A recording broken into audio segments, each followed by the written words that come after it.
Okay, sorry about that. Okay, listeners, once again, we're here with Rich Goodhart, and we just finished listening to a track from his release, Shaman Mirror Medicine Tree. Entering the Circle is the name of the track, and it features Daevid Allen. We've got Rich on the line. We're going to be talking for a while and listening to some music. So sorry to have to restart that, Richard. Let us talk about that track. What are you playing on it? How did it come about, etc.? Okay. Well, Daevid Allen, as many of your listeners hopefully know, although he's a somewhat cult, obscure figure in the United States, David was the founder of the band Soft Machine in the 60s, and then he co-founded the band Gong, which I believe to be the ultimate psychedelic art rock progressive psychedelic band, European. In my opinion, but in other people's opinions as well. Certainly they were kind of the pinnacle of that in the 70s. Yeah. And David, besides being the kind of cosmic visionary and lead singer, lyricist, also plays guitar, of course, and he has this thing called glissando guitar, which is a way of playing the strings with a metal bar to get this kind of very ethereal effect. And so he was playing that on and Entering the Circle. There's 2 tracks of David playing glissando guitar on that track, and everything else I'm playing. Okay, great. Okay. All the drumming and all the percussion and a little bit of keyboard stuff in the background, and then the Native American flute. I think is primarily it. Lots of ethnic drumming and percussion on that track. I really want to ask you a quick technical question, if you don't mind. And I know a lot of our listeners are musicians and engineers, and for those of you who aren't, I just want to know, what kind of microphones do you use? Because you get a fantastic sound on your percussion, man.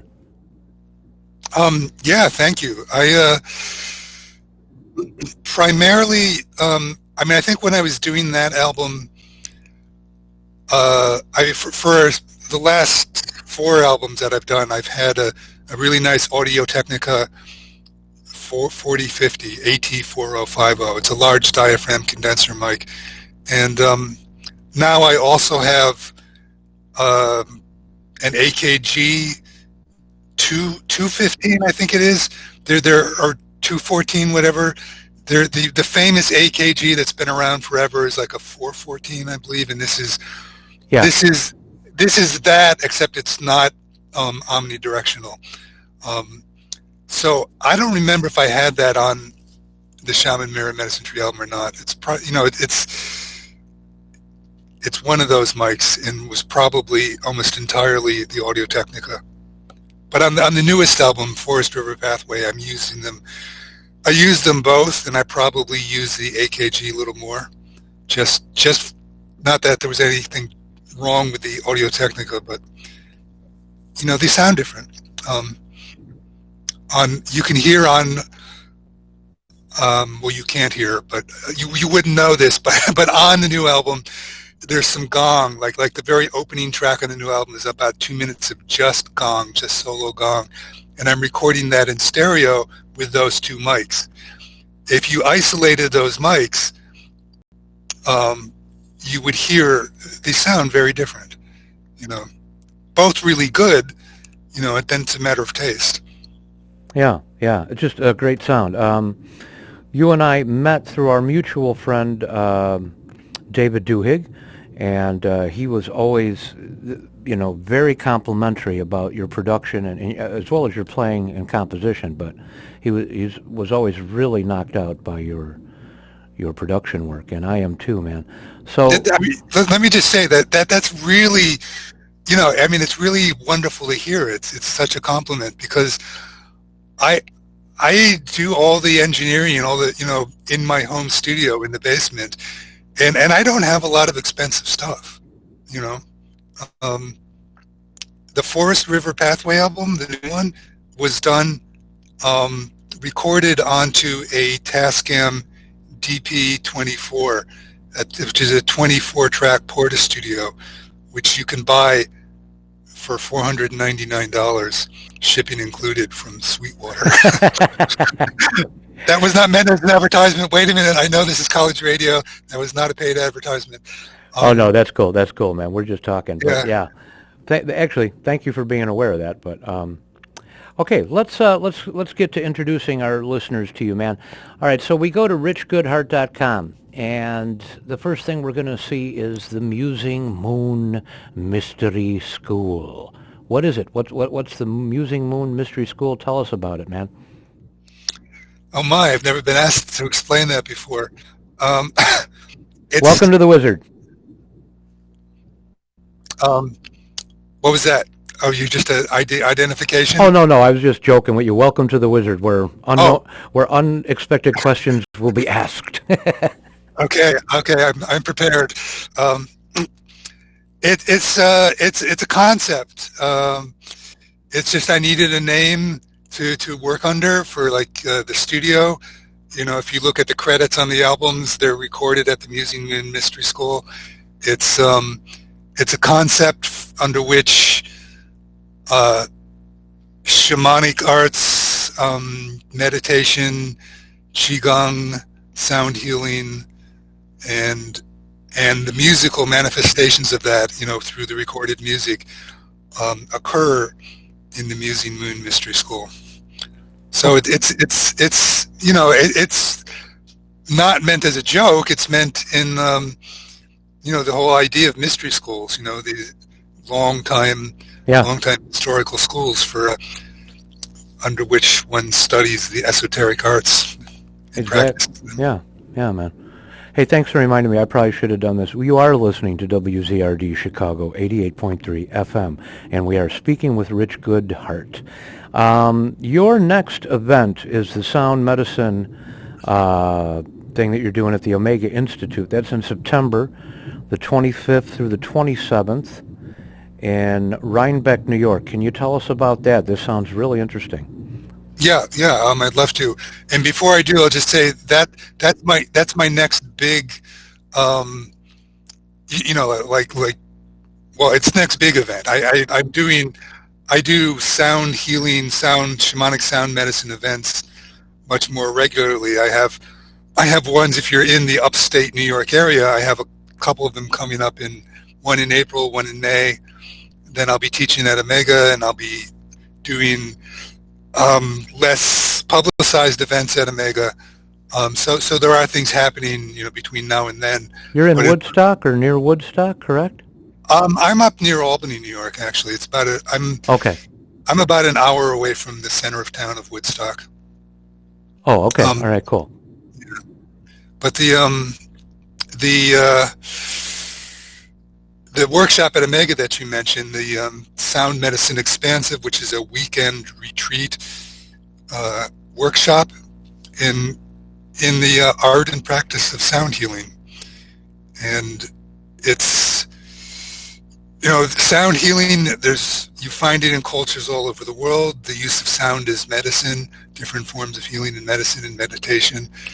And it's becoming much more popular now. Again, in fact, it's kind of growing quite rapidly, with particularly with a lot of interest in people getting gongs and bowls and doing sound meditations or things they call sound baths.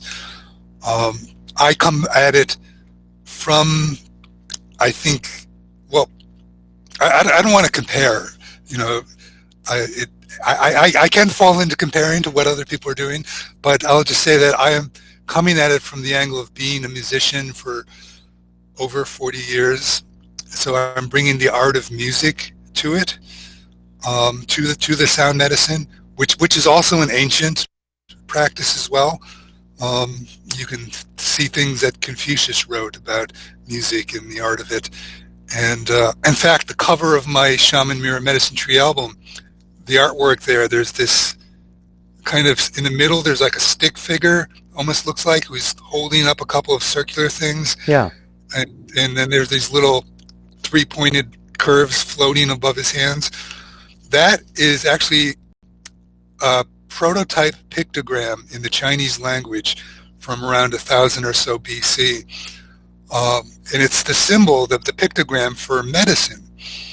And what it is a common, if you take away those two little floating three-pointed things, then you're left with the symbol for music, and then those little floaty things are actually the symbols for plants or herbs. Okay. So the idea of medicine, 3,000 years ago in China, was music and plants, herbs, herbal medicines and plants and music. Yeah, okay. And that was, it says here, Ken Ford, he did the art? Says what did you say? Kerry Ford? I said Ken by mistake. I'm just looking at your website. Kerry Ford, artist, New Zealand? No, I actually did the art, the cover art. That's what you're seeing on the website is probably a quote from Kerry Ford. Oh, a modern spirituality expressed in sound. I'm sorry, you're right. Okay, sorry about that. Yeah, that's cool. So this, I'm coming at it, the sound medicine from the perspective of, from the grounding of being a musician for over 40 years. So bringing the art and skills and practice of music to the sound medicine. But a lot of what happens in the sound medicine may be things that are not necessarily what many people would consider music. It's using sound as a form of energy medicine for spiritual, physical, emotional healing. And so this workshop is actually, it's designed for practitioners who want to deepen their practice, who want to really go into a depth immersion of some of the more esoteric, some of the more internal aspects of sound healing. We're not going to spend a lot of really any time on this is how you hit a gong or how you hit a bowl or techniques, external techniques. It's going to have a lot to do with much more internal awakening of the powers of sound from within. But it's also designed for people who are not practitioners who just want to go on a healing retreat. I managed to accommodate both, and if people are interested, they can go to my website, which is richgoodhart.com.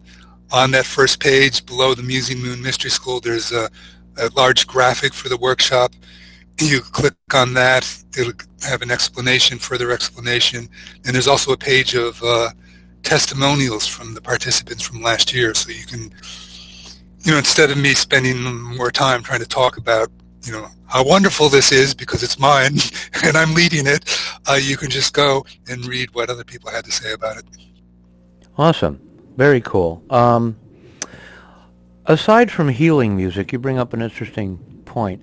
Aside from music directly being generated to heal, what we call regular music made to listen to, what role does music play in our society, according to you? And you say you've been making more music for 40 years. If you can, answer that question from 40 years ago from your perspective and now. What role does music play? Can music change the world? Is it a social emollient? Does it grease the wheels for change? And do you feel that answer has changed at all in 40 years? Simple questions on the wizard, huh? Take your time. You have 2 minutes. Okay. Let me get back to you in an hour. I think music is an incredible social role. I mean, there was a time when, prior to electronic media, when that's a lot of news traveled that way. The bards and the traveling musicians, and bringing politics and news of the world through song. But even bringing it up, the 50s and the 60s, you can look at people like Pete Seeger and, our wonderful American song, This Land Is Your Land, is a very political song.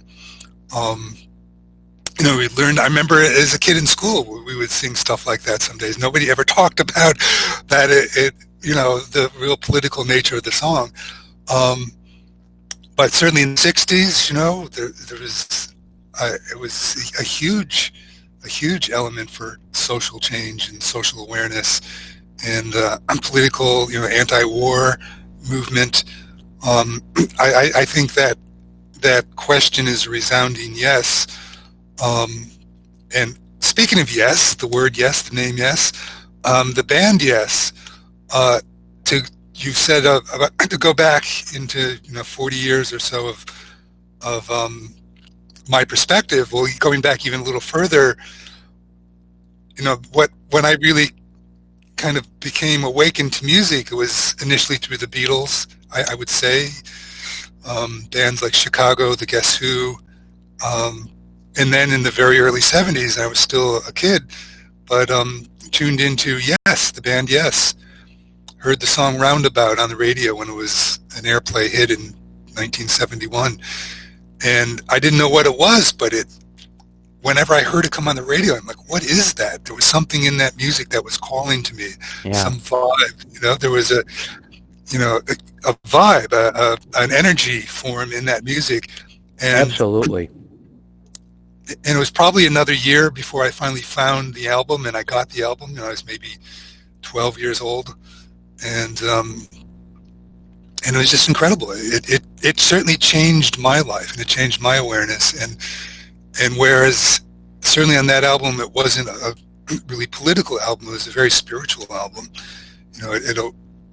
That and the following album, Close to the Edge, and then Tales from Topographic Oceans, that string of albums there was like a massive indoctrination into music as a vehicle for spiritual awakening.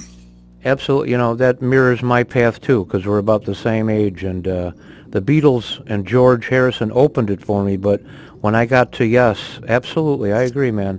We're going to talk a little bit about Jon Anderson in a little bit, but let's get back to Daevid Allen for a second, because I have another track queued up to play. This is from your album Earth Spiral Water Sound. Before we hear it, what can you tell us about I Thought I Was Dreaming? You got a story on that one, man? Yeah, I could tell a story on that. Well, David, again, probably the two contemporary artists that more than anybody have been, influences on me and kind of idols of my youth and people I really looked to were Jon Anderson and Daevid Allen. And I've had the wonderful opportunity to work with and record with both of them. And with the wonders of the internet, I saw back in the early, maybe this was 2003, I think, or 2004, just through the website Planet Gong, I saw that David was going to be doing a gig in New York. And I thought, hey, I'll contact him and see if he wants to come up to Woodstock. And he said yes. So I produced a concert for him. And then I also asked him if he would be willing to come into the studio the next day after the concert. And he said yes to that as well. And so the day after his concert in Woodstock, we went into the studio, and I had two tracks that were composed, and I had recorded all my rhythm tracks and things. They weren't completed, but I had a lot of space in them for David to play on. So he recorded, I think, 4 tracks of glissando guitar on one piece, and he recorded like 2 or 3 tracks on another piece, added vocals to another piece. And then I just had this riff on the Dusangoni, which is a West African harp lute, 6-stringed West African harp lute. And I said, can we try one more thing? And we'll just improvise this live. I'll play this riff. I showed him the riff, and you do the glissando, and we'll just improvise it and lay a track down and just see what happens. So we did that, did one take. And then David said, let's just do one more. And I was like, we both agreed to do one more take. I'm going to say no to David. No, we got it. Let's not do it again. I'm in the studio with David Allen, just him and I recording. So, so we did a second take. And then he had this idea. He ran off to the corner of the room, and he was digging around in his bag. And he came back with a sheet of paper, and he said, hey, man, do you mind if I try a vocal track on this? Of course, again, yeah, sure. And so he said, I have this poem, and I think this will go, I think this could fit with the song. So we rolled the tape. It was still tape then. It was digital tape, but it was still tape.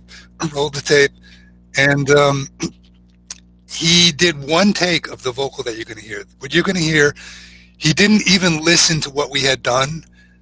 He just took this poem and he put it down. The melody, the form, everything is just in one take, straight off the top of his head.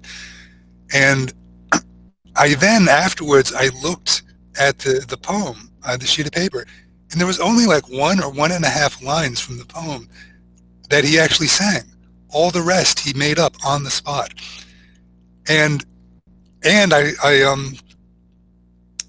remember this now too as well, that most of the lyrics that he created were based on a dream that I told him at breakfast that morning. We had breakfast that morning, and I was telling him about this very kind of cosmic initiatory dream that I had. Your dream. My dream. Yeah. So he ended up singing a couple lines from his poem and improvising words about your dream. Yes. Wow. Okay, yeah. Folks, let's hear this. I'm sorry, I don't mean to cut you off. You got more? No, that's it. So that's it. You know, you'll hear that, the Dusingonian guitar duo, his one take overdub vocal, and then there's a little bit of percussion that I added to it after that. Okay, man. Okay, listeners, let's hear that track right now.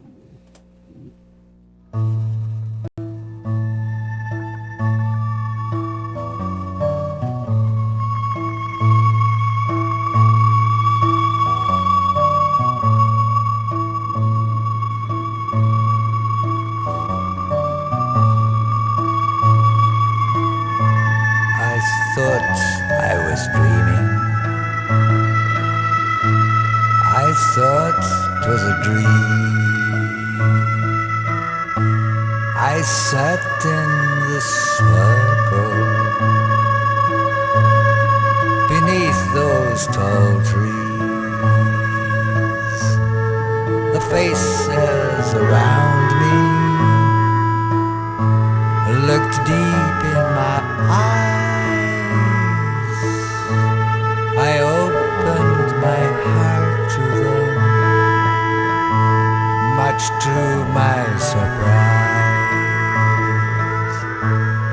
I heard your voice whisper to me. Whisper, I love you. I love you so free.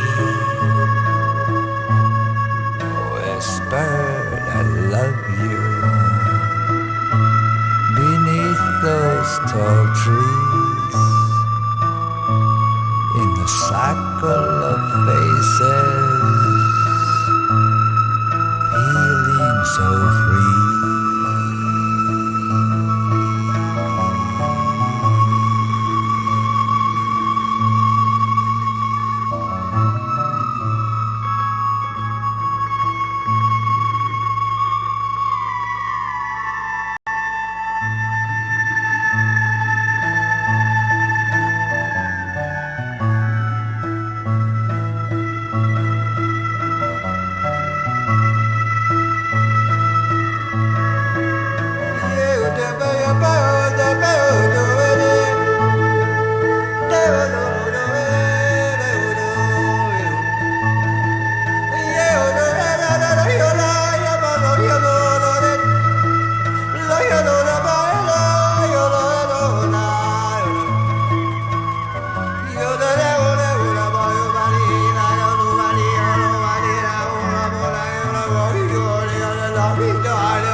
If I talk, am I not on the air?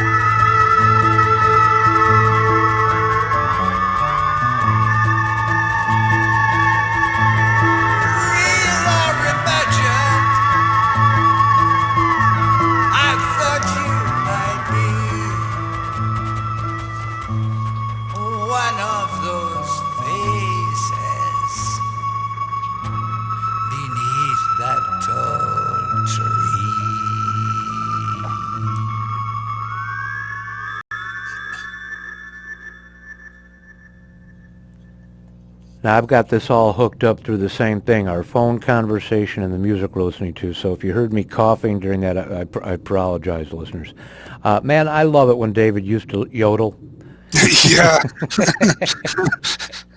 That's a great cut, Rich. And again, your production is amazing. Now, speaking of the Duhig, leading into your track, Entering the Circle, we played New Light, the last track from the first Cadona album. I know you love Collin Walcott. There's a small connection there, is there not? Yeah, a little more than small. I studied tabla with Collin for the last year of his life, and I met him at an organ concert. I had borrowed a set of tablas from somebody the previous year and had been practicing them. And then Oregon was coming to town, and speaking of working with my heroes, there was another one, Collin. He was the first of my several deeply influential heroes that I got to work with, and so I was very much a Collin Oregon Cadona fan. And I went backstage at intermission of this Oregon concert, and I found him. And classic with all these things, I just slipped backstage. I was walking down a corridor. I heard their voices coming from somewhere, and suddenly Collin steps out of a doorway right into the hallway in front of me. And it wasn't any of the other guys. It wasn't Paul or Glenn or Ralph. It's Collin steps out, and suddenly in an instant I'm standing alone with Collin in this backstage hallway.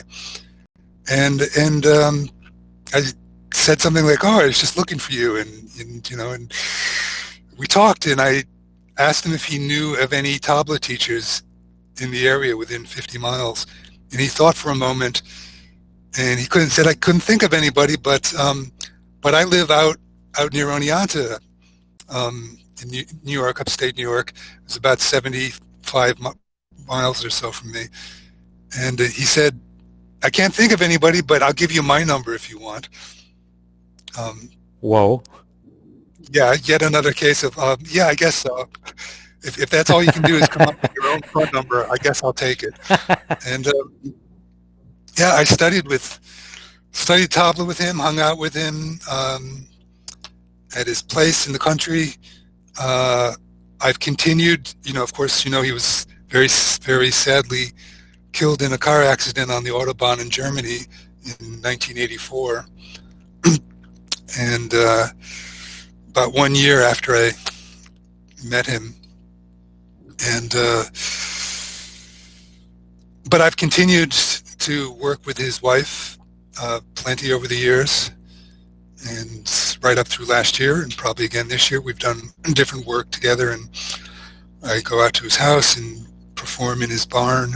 And the Duhig, of course, Don Cherry played the Duhig in Cadona, which was where I got turned on to that. So this all ties together.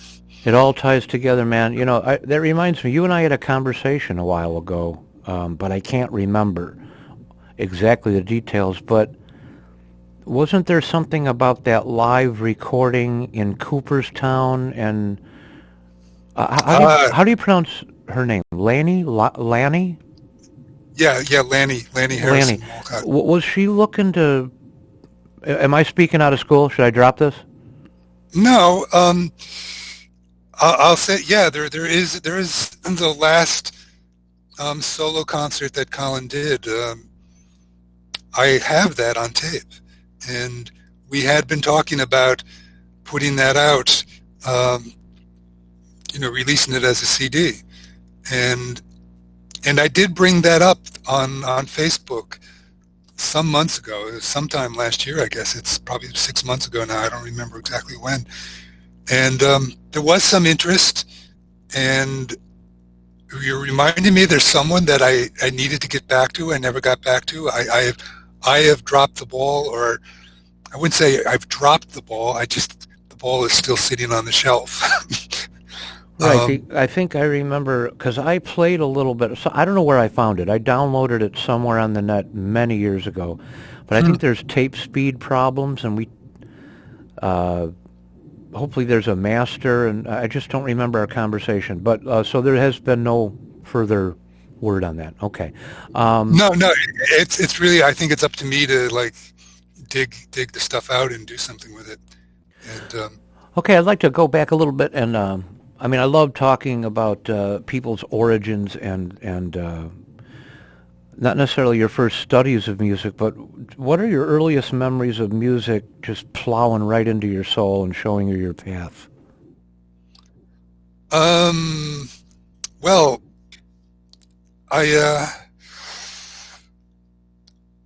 at the time I didn't realize this, but when I was a young kid, my dad, he had a stereo in the house and he had records, and there was a bunch of singles like Louis Armstrong doing Mac the Knife. And what else was there? I know there were other things I can't think of right now. That was a prominent one. And he had this compilation album which I've been looking for years, and it had like the band the Ink Spots on it, kind of a one of those vocal quartets, and it had Hernando's Hideaway, that song. I had a feeling that's what you're... Yeah. And the song Tequila? Yeah. So he would play that stuff. And then he had, which maybe even more significant, was a couple of Herb Alpert and the Tijuana Brass albums. And I loved that stuff. A Taste of Honey. I was just going to say, Taste of Honey, and Fresh... What was the one with the girl with all the whipped cream? What was that album? Whipped Cream and Other Delights. Yes. Okay, there you go. Okay, yeah. And I still have that. I still have my dad's album of that. In Going Places was another one that of his that I had. Yeah, this stuff. It's you probably heard it when you were a kid too. Absolutely, man. And so your first, like a lot of us our age, it was recorded music. Okay. Did anybody in the family play? Did you mention that already? I'm sorry. I did not mention that. No, nobody played anything. I had an uncle who was not a blood uncle, but my dad was an only child, so and this was a good friend of his. So we called him Uncle Chuck, Aunt Grace and Uncle Chuck.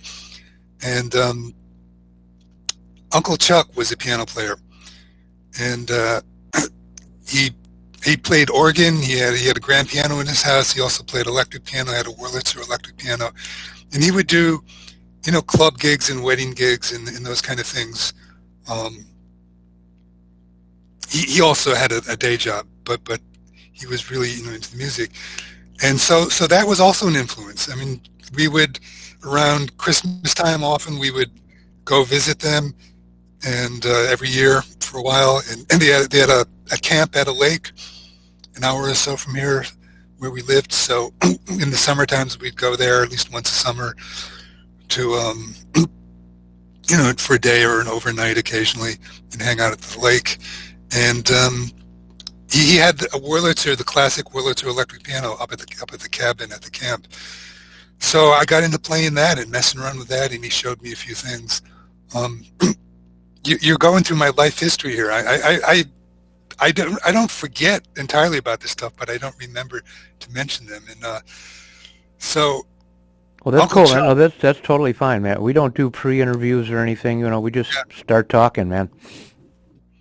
So there was that. So there was that, kind of in the family playing of the keyboard, which was my first real instrument, was playing the piano, and Uncle Chuck was definitely an influence on me going into that. And at those Christmas gatherings at their house, after we would have dinner or whatever, I don't even remember exactly, but I remember they would always then, the adults, my mom and dad and my aunt and uncle, would gather around the piano or the organ and sing songs, sing songs from their era. Uncle Chuck would play them, and they would all go through the songbook. So yeah, I was exposed to that. But Yeah, that was the next question I was going to ask you. What was your first instrument? Because you play so many wonderful instruments. So it was keyboard first. Um, Now, when you Yeah. Yes, and no. Every time another thought comes up. We had a piano in the house, so I messed around with the piano a little bit. But in elementary school, there was a time when we had the chance to choose an instrument, and I played clarinet for a couple of years, like fourth, fifth, sixth grade, and it was a nightmare. I did not like it. The thing that I liked was getting into playing the piano on my own and jamming on things with a friend down the street. So yeah. so coming to age in the 70s and stuff, your first musical experiences, did you form bands with other folks? Have you always pretty much worked on your own? No, early on, it was the band thing, and here's another influence: is my neighbor down the street, David Roy. I knew him since like kindergarten age, but there was some point there early on when we were a little older than kindergarten, where again, it was probably around the time we were like 12, 13, and 14, and I realized, we discovered one day that he had a guitar and a little guitar amp, and I had this piano, and I think at that point I had convinced my parents to buy an organ, electric organ, and I had some lessons on the organ. And so we found out, hey, we both loved Yes music.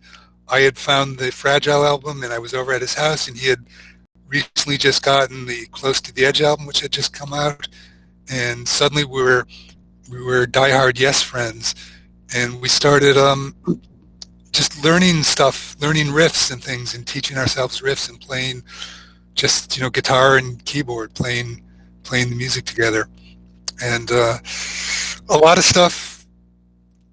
At that point, just really beginning, we were like doing Led Zeppelin songs and Smoke on the Water and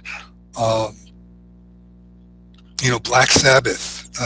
We did War Pigs. Yeah, I loved all that stuff, man. It sounds like it sounds like we had a similar trajectory of the stuff and the order in which we found it. That's fun.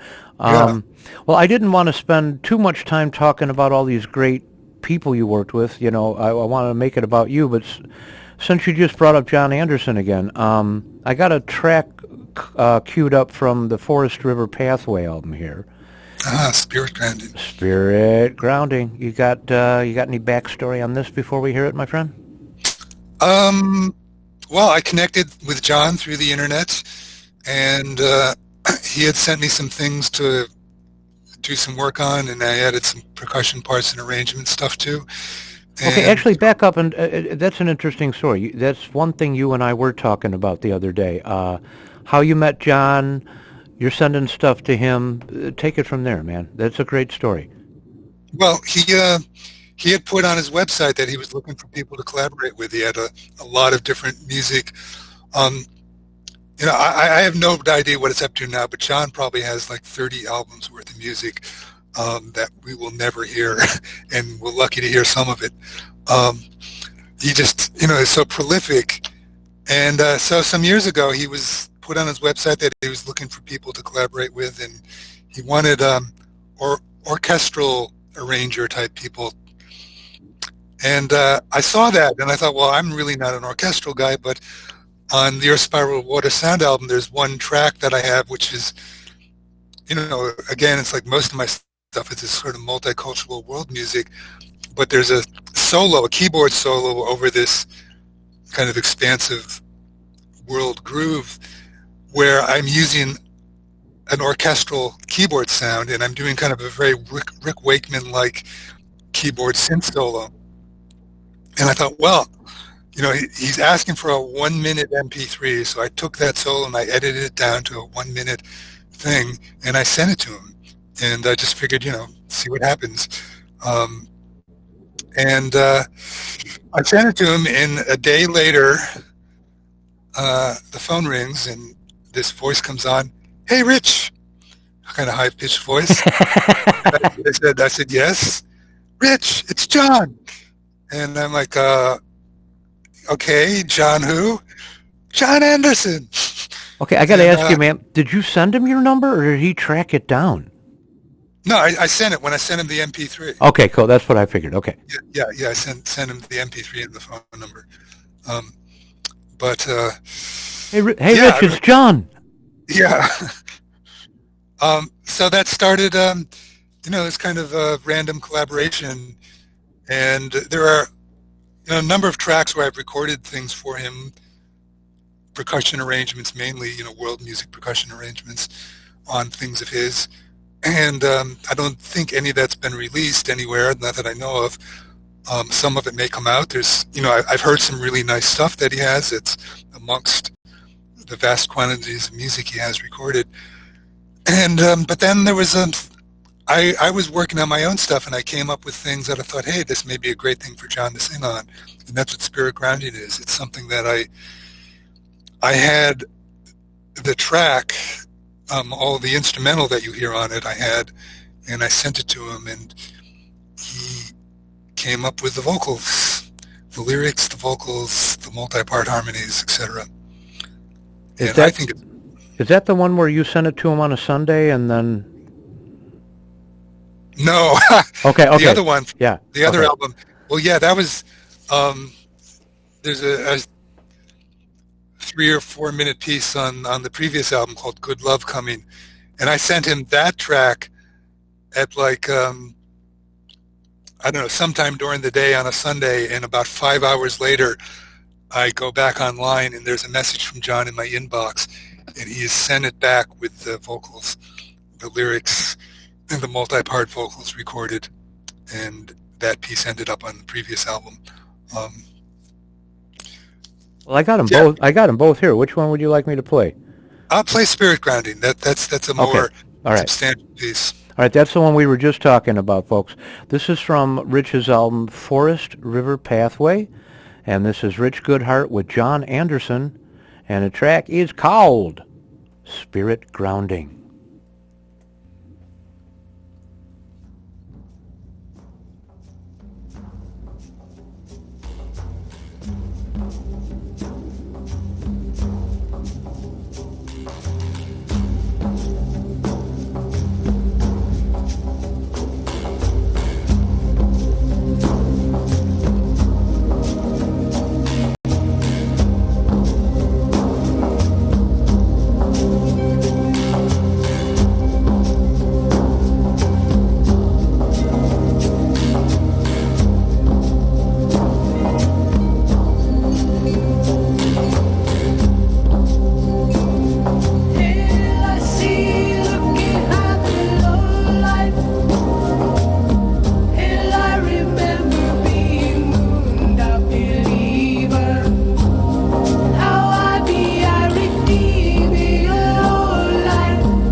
Music from Rich Goodhart from his album Forest River Pathway with special guest Jon Anderson, and we heard Spirit Grounding.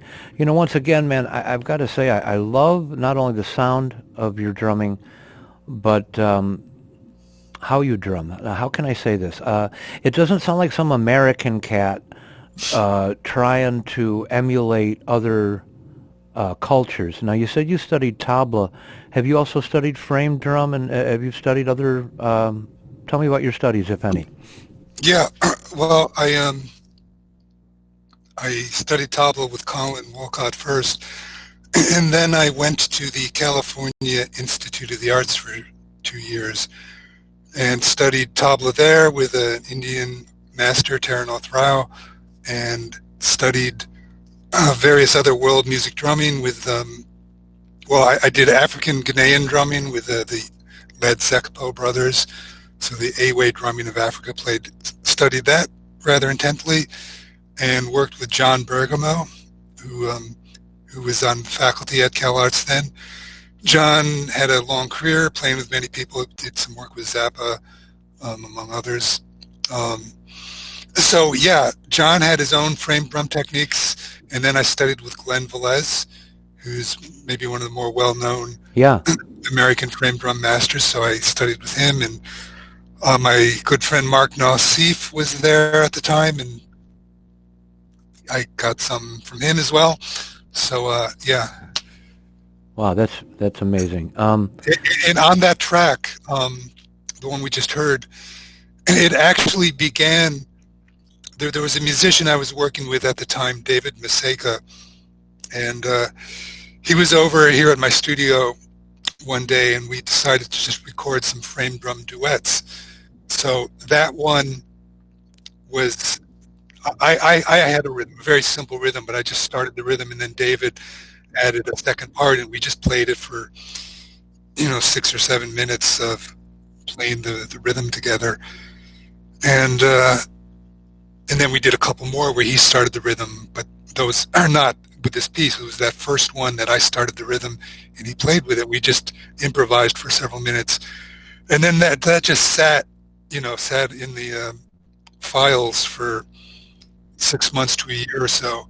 And I was pulling it out and decided to work with it one day. And then I created the rest of it around that, added the other at least two or three other drums, and shakers, and Filipino buzz sticks are on there, and then wrote the keyboard parts and all of that. So it actually, interesting that you mentioned the frame drum. That piece we just heard began its life as a frame drum riff. Yeah, well, I was, it's funny, I was also, because of the frame drum on there while we were listening, and God, man, that's a beautiful track. I haven't heard that in a while. John did some beautiful stuff on there for you, man. Isn't it? It's incredible. Yeah. I love that ooh melody at the end. Just beautiful, man. No, for some reason, Glenn Velez came to mind when we were listening to that. Not that it reminded me of him, but just, I guess, because he's so associated with frame drum, probably. So that's a weird coincidence. All right, man. We're the Wizard. You're listening to two wizards talk about wizardly music. WZRD Chicago, 88.3 FM. WZRD Chicago for streaming around the world and beyond. We got time for a little more talk and another track. I kind of want to circle back to what we were talking about earlier, Rich, the role music plays.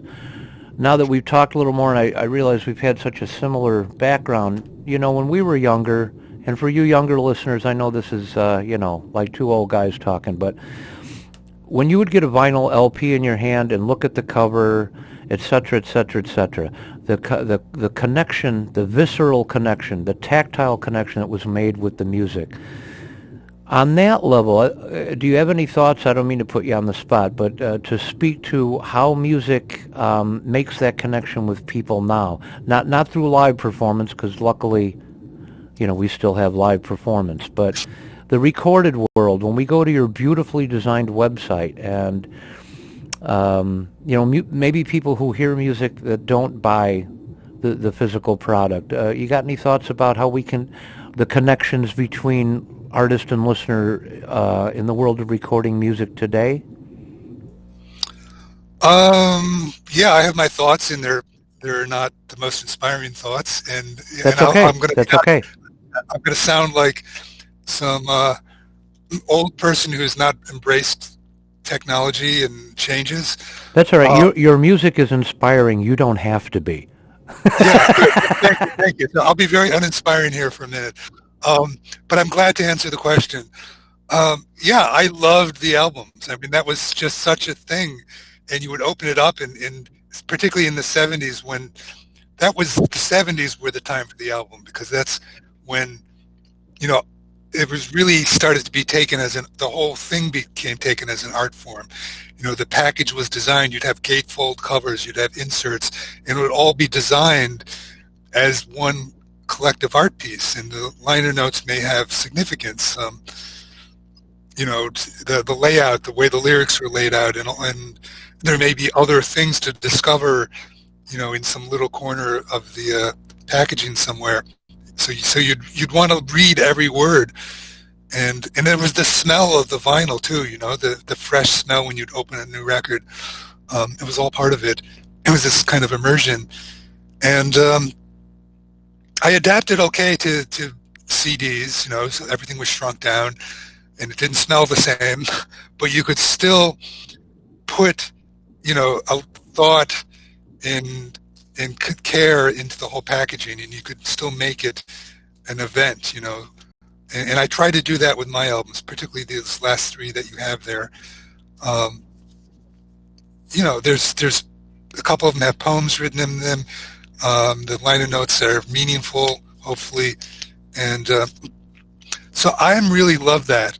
I'm going to admit something which is embarrassing to admit, but it could take anybody 10 seconds to find out. My music is still not up for download online. I have some tracks on YouTube, and I have some demo, you know, I mean, sample stuff on my website, but you can't buy my albums as downloads. And I know that's stupid. And it's on my list of things to do, and it's been on my list of things to do for more than a couple of years now. And well, I wouldn't say it's stupid. I wouldn't say that, man. Okay, good. Thank you. Well, I mean, look at Zorn. I mean, Zorn are you familiar with John Zorn's work at all? I am, but I don't know what he's doing. I know I've heard something about what he's doing, but tell me what. Well, it's just I don't want to interrupt your flow, man, because I love what you're saying. But he does a lot of work. He comes out with like a couple albums a month sometimes. But the graphics are beautiful to such great detail that you can't even read half the stuff that's on the CD. Anyway, he doesn't let his stuff be streamed either. He wants you to, you know, buy the product. Not for the money, but he wants you to have that experience. Well, that's really good to know that there is someone other than me who does that, and you know, John Zorn's been around a while and is well known and respected internationally. So you know, an artist who's successful at his craft who's doing that is actually really good to know. And that's being done as well. Yeah, I wish people would have, you know, the product. Of course, I encounter now people all the time who say, I don't have a CD player anymore. I gave away all my CDs. Yeah. And I don't. And I'm like, that's unfathomable to me. I still have my LPs. I still have a turntable. And, you know. Well, I'll tell you what makes me sad, too. And for you younger listeners, maybe you might want to think about this just a little bit. Not only are people doing everything on their computers, they're not even using monitors anymore. It's all on the phone. So... And I'm not putting that down. Just what I'm saying is that for those of us who design our websites as a visual experience, Rich's website is beautiful. I urge you, if you have access to a larger monitor when checking out artists' websites, do it on a larger monitor, please. You mean as opposed to checking it out on your iPhone? Yeah, as opposed to doing it on a phone, exactly. Yeah. Well, the same with the sound too. I mean, I've been places. I've been at Omega, you know, at Omega, hanging out outside at the picnic table, having lunch with somebody, and then the subject of my music comes up, and they go to my website, or my Cosmosonic trance banjo. We can talk about that in a few minutes. But I'll sometimes play that there live outside, or the subject will come up, and I say, well, there's YouTube videos, so they'll go. You know, we'll be sitting there outdoors, and they'll pull out their iPhone and they'll call up the YouTube video of me playing the Cosmosonic Trance banjo, and they're listening to it, and it's, you can't hear anything. I mean, what you hear, you're hearing like 1/50th of the spectrum of sound of what's happening. And that Cosmosonic Trance banjo is this stereo acoustic echo delayed thing that yeah, just go right into it. Tell us about it right now. Yeah, I was going to ask you about that, so that's a perfect segue, bro.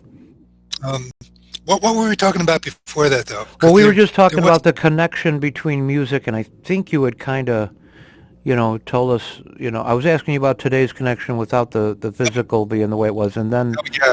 Listen, let me just say real quick, I don't have any editing equipment available to me right now at home. That my editing computer's not working, and I do put these interviews on YouTube. So what I like to do is, just keep it on one CD. That's how I'm recording it. And we got about 17 minutes left, and I got a 4-minute and 21-second track I'd like to play.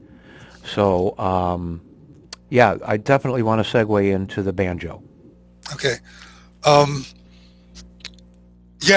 So the banjo and what we were saying before, and I was saying that I'm not really up on the modern technology with the online stuff. My problem, what I've encountered with people and talking to people, is that, when we were younger, we got together and we sat down and listened to albums. Yeah. You play a side or a few sides or, and I just think the whole listening experience has changed. You used to hear music coming out of people's cars and windows. Nobody even uses speakers anymore, it seems. I never hear music blasting anywhere anymore. Yeah, rarely. My friend across the street does. He still does, and he would intentionally annoy the neighbors just to get the police to come on a Saturday night in the summer because he had nothing better to do. And I'm talking about like last summer. They'll probably do it again this summer. So I appreciate that.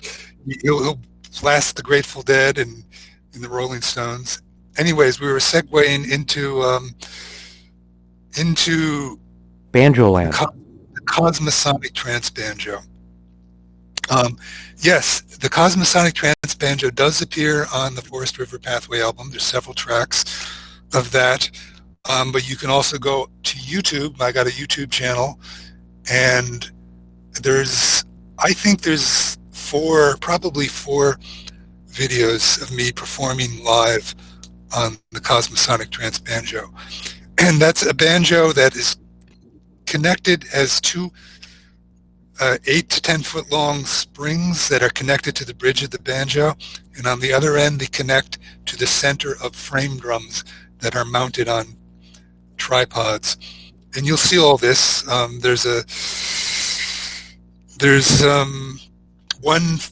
One of them is filmed really nicely at the Sanctuary in Omega. It's a nice professional camera shoot. And a couple others may be recorded slightly better or better performances, but they're just a single camera. But you'll see them. You can see them as well. So you can see what the process is. And what you're hearing in that, really good to listen with headphones. Again, like we were saying, listening to it on your cell phone is going to be not good. If you have really good monitoring system, or you can put on some nice headphones, then you can really immerse in this Cosmosonic Trance banjo sound. And all that you hear, all of this echo and reverb and like even electronic flanger effects kind of sounds, all of that is natural acoustic phenomena occurring between the springs and the resonators. That's why I'm glad you're gearing people toward the video, because that's what I wanted to do. I wasn't going to play a track featuring it. I wanted to gear people towards seeing it and knowing that all that music comes from acoustic wood and wire and skin and. Oh, geez, it's 2:04. Okay, I got to do my ID. Yeah, you're still listening to WZRD Chicago. It's still 88.3 FM. It's still WZRDchicago.org for streaming. Rich, this is a great opportunity to get to know you, brother. Let's circle around to how you and I met. That's why I want to play a track featuring David.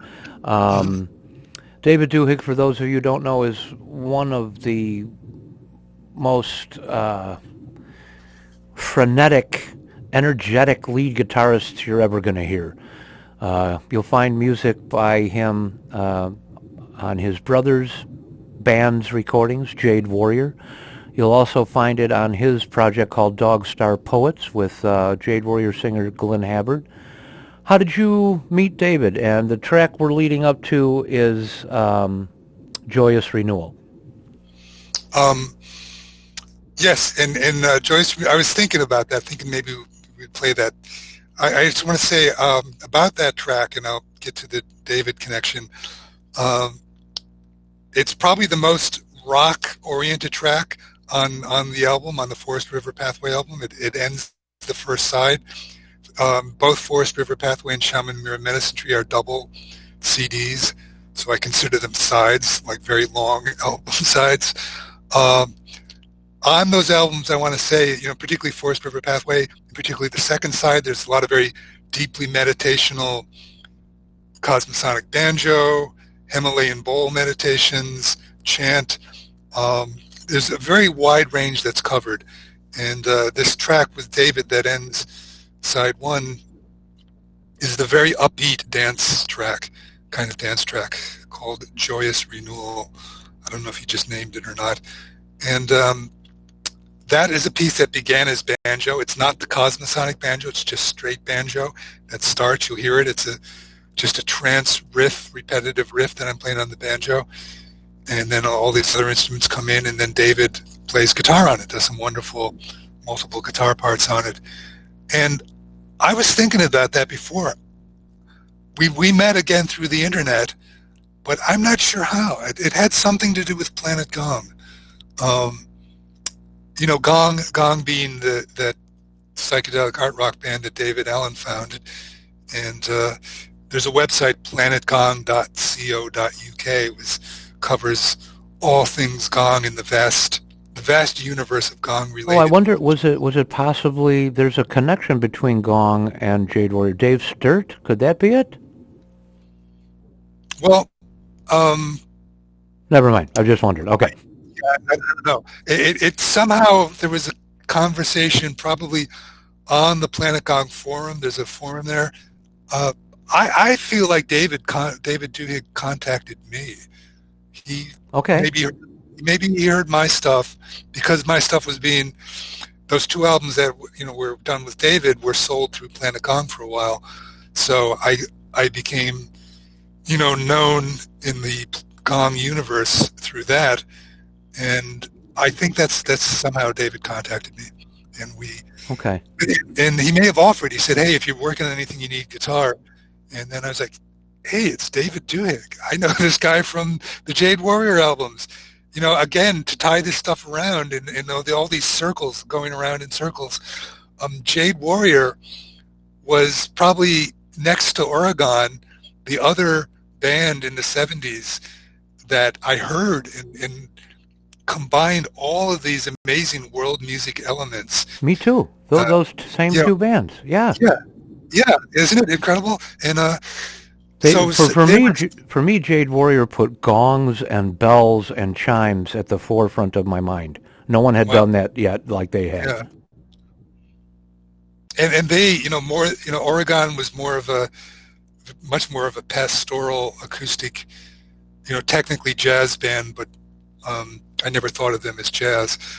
And Jade Warrior took all these world elements and combined it in a much more rock kind of format. I mean, they would get some very intense, heavy-duty grooves going, and then when they would bring David in to do some, burning guitar over it, or as part of it.